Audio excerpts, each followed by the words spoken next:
Why is it that Martin Luther King led the civil rights movement? He wasn't the only man who suffered in a pre-civil rights America, and he certainly wasn't the only great orator of the day. Why him?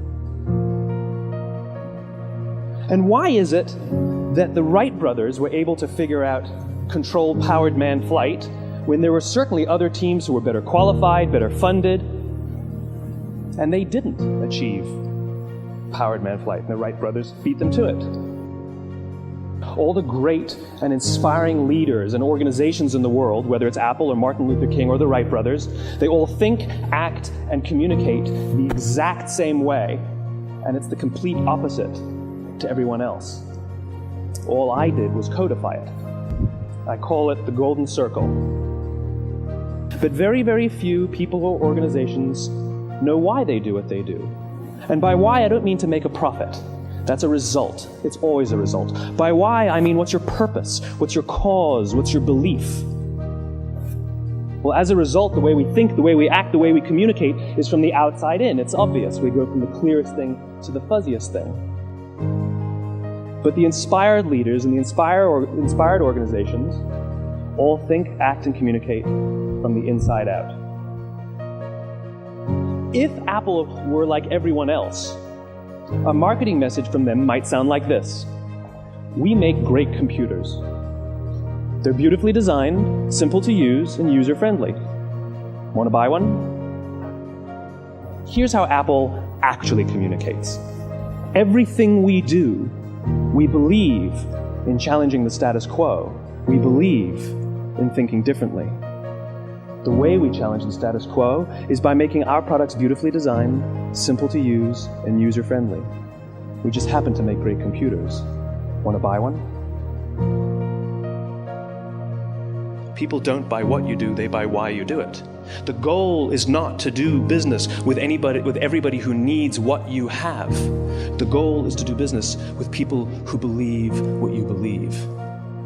Here's the best part. None of what I'm telling you is my opinion. It's all grounded in the tenets of biology, not psychology, biology. If you look at a cross-section of the human brain looking from the top down, what you see is the human brain is actually broken into three major components that correlate perfectly with the golden circle. Our newest brain, our Homo sapien brain, our neocortex, corresponds with the what level. The neocortex is responsible for all of our rational and analytical thought and language. The middle two sections make up our limbic brains, and our limbic brains are responsible for all of our feelings, like trust and loyalty. It's also responsible for all human behavior, all decision-making, and it has no capacity for language. In other words, when we communicate from the outside in, yes, people can understand vast amounts of complicated information like features and benefits and facts and figures. It just doesn't drive behavior. When we communicate from the inside out, we're talking directly to the part of the brain that controls behavior, and then we allow people to rationalize it with the tangible things we say and do. Not a single person on the Wright brothers' team had a college education. Not even Orville or Wilbur. And the New York Times followed them around nowhere. The difference was, Orville and Wilbur were driven by a cause, by a purpose, by a belief. They believed that if they could figure out this flying machine, it'll change the course of the world. And if you talk about what you believe, you will attract those who believe what you believe. Well, why is it important to attract those who believe what you believe? In fact, people will do the things that prove what they believe.